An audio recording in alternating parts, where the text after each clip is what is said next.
le 30 septembre 1955 qu'il perd la vie dans un grave accident. Et coucou, j'espère que vous allez très bien, bienvenue sur ma chaîne. Aujourd'hui on se retrouve pour 4 histoires paranormales au lieu de 3 pour cette semaine d'Halloween, la semaine de l'horreur. Donc j'espère que ça vous plaira. Si ce genre de contenu vous plaît, n'hésitez pas à mettre un petit pouce bleu vers le haut et aussi à vous abonner à ma chaîne en activant la petite cloche des notifications.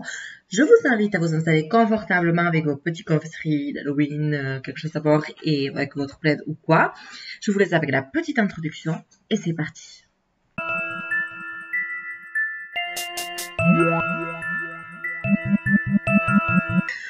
Le poltergeist de Beauport.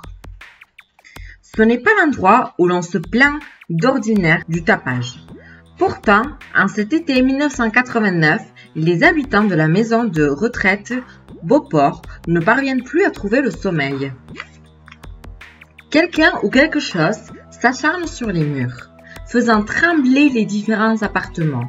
Une enquête est menée et on découvre des traces de coups sur les murs. Une caméra thermique est même laissée sur place. Les bandes suggèrent qu'une puissance invisible s'acharne sur ces murs. Certains résidents parlent d'une voisine récemment veuve qui invoque l'esprit de son mari. En l'absence d'explication et devant la nuisance qui est, elle, bien réelle, les locataires sont relogés. Voilà pour la première histoire très courte. Effectivement, s'ils ont été relogés, c'est un petit peu suspect, c'est un petit peu bizarre. Donc voilà, on va passer de suite avec la deuxième histoire. Enlèvement en Chine. L'histoire fait grand bruit en 1994. Ce jour-là, Meng Xiaogu, un paysan chinois, travaille dans son champ quand il est surpris par un éclair qui, semble-t-il, s'est abattu sur une colline alentour. Un avion s'est-il écrasé? C'est ce qu'il croit. Aussi se précipite-t-il sur les lieux. Arrivé sur place, il raconte qu'il a perdu conscience, puis s'est réveillé à côté d'une créature femelle effrayante de 3 mètres de haut. Ses intentions sont évidentes. Elle veut s'accoupler avec Meng Xiaogu, qui ne semble pas avoir le choix. Il parle de peur et d'aversion, mêlées de façon paradoxale au désir et d'une relation physique en apesanteur. Ce type de témoignage, assez peu fréquent en Chine, a des similarités troublantes avec des récits d'enlèvement connus, notamment aux États-Unis. Voilà pour la deuxième histoire, encore une histoire sur des ovnis, sur des extraterrestres, des aliens, tout ce que vous voulez. Je n'ai pas encore d'histoire préférée là pour le moment. Soit il était sous des substances illicites, c'est très bizarre. Donc voilà. Après, vous croyez ce que vous voulez. On va passer avec la troisième histoire. Little Bastard. Il lui tape tout de suite dans l'œil. Le coup de foudre. Pour les gens présents ce jour-là, James Dean est comme envoûté. Cette Porsche 550 Spider est faite pour lui. Pourtant, le bolide n'inspire pas confiance et ils sont nombreux à lui dire qu'ils ne la sentent pas. Sa petite amie de l'époque, Ursula Andress, refuse même d'y monter. Mais James Dean est têtu et amoureux. Il fait avec Little Bastard. C'est le nom qu'il lui donne, la course de Salinas. Et c'est précisément en se rendant à cette compétition le 30 septembre 1955 qu'il perd la vie dans un grave accident. L'histoire de l'acteur s'arrête là, mais celle de la voiture continue, de la plus inquiétante des façons. C'est George Barris, célèbre préparateur de voitures pour le cinéma, qui doit récupérer Little Bastard, ou plutôt ce qu'il en reste.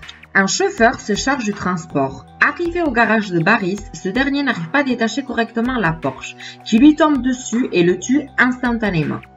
La semaine suivante, 2 médecins ayant acheté des pièces détachées sont victimes de graves accidents de la route, et l'un d'eux ne survit pas. Un jeune homme qui a acquis les pneus, pourtant quasi neufs, manque de perdre lui aussi la vie sur la route. Barris n'est pas superstitieux, mais cela fait beaucoup d'accidents en si peu de temps. Aussi décide-t-il de prêter la carcasse pour une exposition destinée à la prévention routière. Là, au moins il est sûr qu'elle ne roulera pas. Mais l'entrepôt dans lequel attend prend mystérieusement feu et tout ce qui s'y trouve est détruit, sauf Little Bastard. Et ce n'est pas fini. Là, de ce qu'il n'arrive plus à considérer comme de malheureuses coïncidences. Barris finit par envoyer la Porsche à la casse. La voiture n'atteint jamais son but car à l'arrivée, le camion est vide. Voilà pour la troisième histoire qui était très intéressante. Je pense que ça va être ma préférée, celle-là, déjà comparée aux deux premières. Et là, on parle d'une Porsche, d'une voiture qui serait-elle maudite. En tout cas, c'est vrai que c'est très bizarre que suite à l'utilisation de la Porsche, que les personnes l'ont utilisée, ils ont eu des... Donc, soit ils ont été tués, soit ils ont eu des graves accidents, soit il s'est passé quelque chose de bizarre. Donc... Là, quand c'est plusieurs personnes qui subissent des choses comme ça, on pourrait croire à cette thèse-là. Voilà, on va passer avec la quatrième et dernière histoire de cette vidéo. Allô à Saint-Marcelin.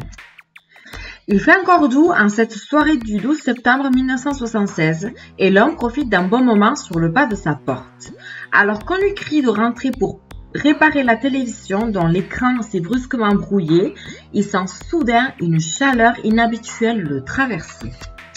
Il fait le tour de chez lui et observe à travers les arbres une forme lumineuse et elliptique. Un chien se met à aboyer et peu après l'objet disparaît. L'homme rentre chez lui. Il ne sait de quoi il a été témoin au juste, mais il se souvient de cette forme fascinante et de cette sensation de chaleur dérangeante.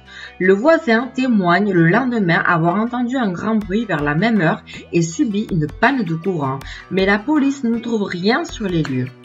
Voilà pour la quatrième et dernière histoire de cette vidéo. Encore une autre histoire sur les ovnis et tout ça. Donc, du coup, ma préférée restera la troisième sur une voiture maudite, du coup, qu'on n'a pas encore eu des histoires comme ça. Vous me direz quelle était la vôtre. J'espère que ça vous aura plu. Et nous, on se retrouve très vite dans une nouvelle vidéo. Ciao, ciao! Le poltergeist... Le poltergeist... Non mais, j'arrivais pas à le lire.